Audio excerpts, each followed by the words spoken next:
Most people think integration means becoming a different person. Like, I'm going to fix myself.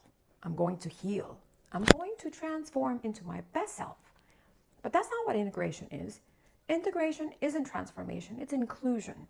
And if you understand what that means, you'll stop being afraid of what's surfacing in midlife. And let me explain what actually happens. Let's start by clearing up what integration is not, because most people get this wrong. Integration is not becoming a different person. You're not going to wake up one day and suddenly be the opposite of who you've been. If you've been independent your whole life, you're not going to become clingy or needy. If you've been nice and accommodating, you're not going to become mean and selfish. That's not integration, that's overcorrection. That's just trading one extreme for another. Integration is also not fixing your shadow. Your shadow doesn't need to be fixed. It needs to be met. There's nothing wrong with the parts of you exiled. They weren't bad, they just didn't fit in the life you were building at the time.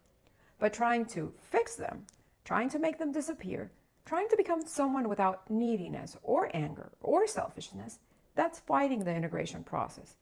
And integration is definitely not positive affirmations.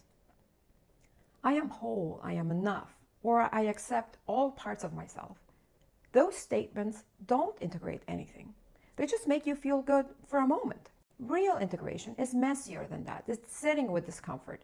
It's meeting parts of yourself you've been avoiding. It's the opposite of bypassing. So if integration isn't transformation, fixing, or positive affirmations, then what is it? Integration is including. That's it. That's the whole thing. Instead of, I don't have this quality, or this quality is bad and I need to fix it, you're saying, this quality exists in me. I don't have to act on it. I don't have to become it. But I can't keep pretending it doesn't exist. Let me give you an example. Let's say you're the strong one. You've been independent your whole life. You don't ask for help. You handle everything alone. That worked. It kept you safe.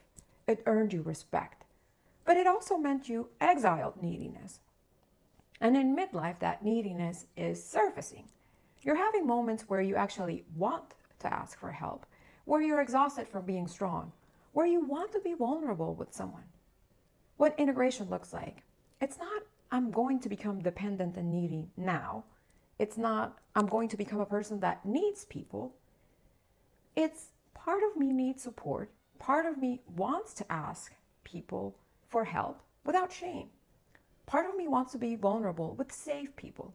And I can include that part without letting it take over. You're still fundamentally independent. That's not changing.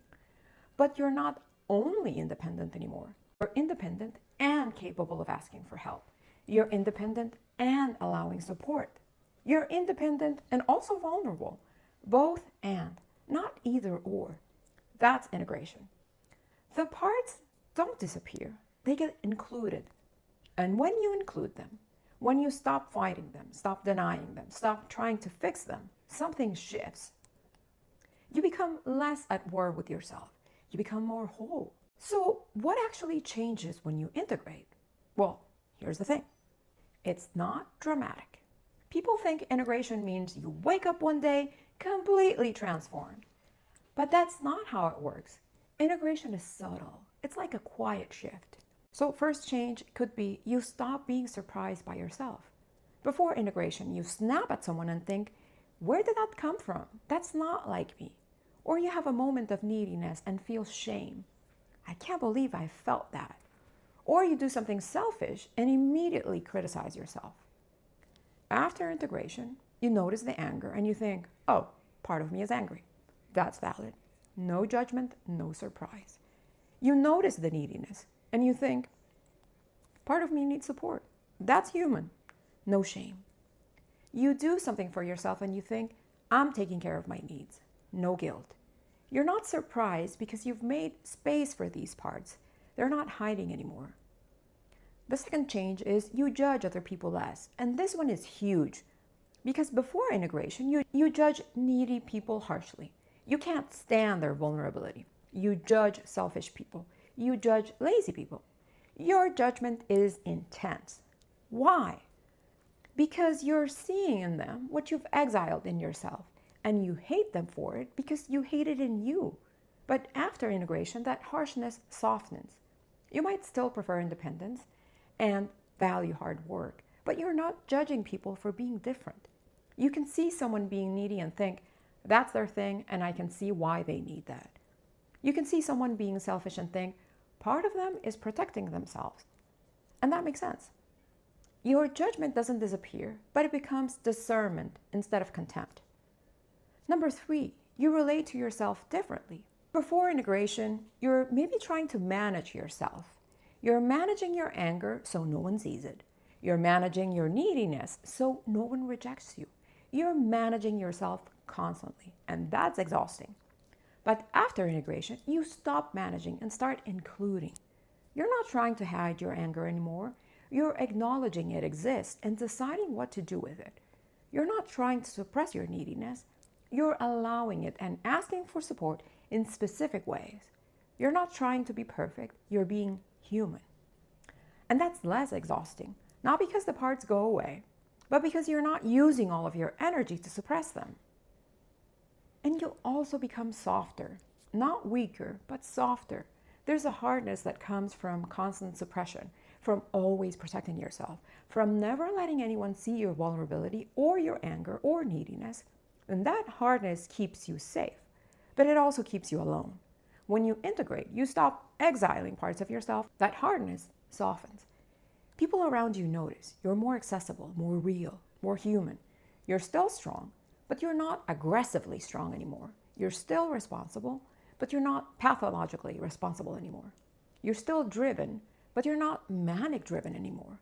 Just more balanced, more whole. So how do you know if you're actually integrating? Well, here are the markers, the subtle shifts that tell you it's working. The first one, you stop feeling ashamed of your reactions. You get angry, and instead of thinking, I shouldn't feel this way, you think, I feel angry. What is that about? You ask for help, and instead of feeling weak, you feel human. You take time for yourself, and instead of guilty, you feel necessary. The shame doesn't completely disappear, but it gets smaller, less powerful. Number 2, you notice the parts earlier.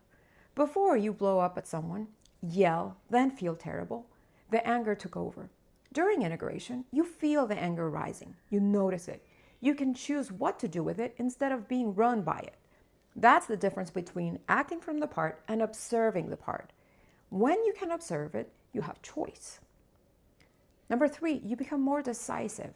When you're exiling parts, you're paralyzed by conflicting signals. Part of you wants to ask for help, but you've exiled neediness, so you can't, and there's a conflict. Part of you wants to say no, but you've exiled anger, so you can't. Conflict again. Part of you wants to rest, but you've exiled your need for rest, so you can't. One more time, conflict. But when you integrate, when you include these parts, the conflict resolves. You can ask for help. You can say no. You can also rest. You're more decisive because you're not at war with yourself anymore. And number 4, your relationships shift. People respond to you differently when you're integrated. You're less defended, less performative, and more real. And people relax around you because you're relaxed around yourself. You might have fewer relationships, but the ones you have are deeper. You're not using your relationships to manage yourself anymore. You're just being in them. And number 5, you stop waiting. Before integration, you're waiting to be fixed, waiting to be healed, waiting to become the person you're supposed to be. And after integration, you realize there's no destination. There's just the ongoing process of including more of yourself. And that realization is freeing because you stop trying to get somewhere. You start actually living where you are. These are subtle, but they're real. And if you're in your 40s or 50s and you're experiencing any of these shifts, less shame, earlier noticing, more decisiveness, that's integration happening. That's your midlife transition working. And here's the thing I want you to understand about midlife. What looks like a crisis is actually an initiation. A crisis is when something is falling apart and you're trying to hold it all together. An initiation is when something is falling apart because it needs to fall apart and you're allowing it. In midlife, what your psyche is doing is initiating you into the second half of life. It's asking, are you willing to integrate? Are you willing to become whole instead of just functional? And that process looks like falling apart. Your identity breaks down. Your nervous system dysregulates. Your old strategies stop working. Things that used to make you feel safe now make you feel trapped. But that's not a crisis, it's an invitation. An invitation to meet yourself, all of yourself, the strong one and the vulnerable one, the good one and the angry one, the successful one and the one who just wants to rest. And when you accept that invitation, when you stop fighting the breakdown and start working with it, it stops feeling like a crisis. It starts feeling like an initiation, like you're becoming something more real. Not better, but just more real overall. And if you're in midlife and you're experiencing this, the breakdown, the confusion, the shifting identity, you're not broken, you're being initiated. But initiation needs witnessing. It needs space. It needs someone who understands what's happening. That's what I do with clients in my depth coaching work. We use your birth chart as a map, and then we actually do the integration work together. But if you want to start understanding the full framework, the psychology, astrology, nervous system piece, I have a free 30-minute masterclass. What your midlife crisis is actually trying to teach you. It covers Jung's individuation, the 3 major midlife transits, and why your psyche is demanding this integration right now. Links in the description. And let me know in the comments, what part of yourself are you being asked to integrate right now? What's surfacing that you've been avoiding? I read every comment and I'd love to hear you with what's coming up for you. Thanks for watching.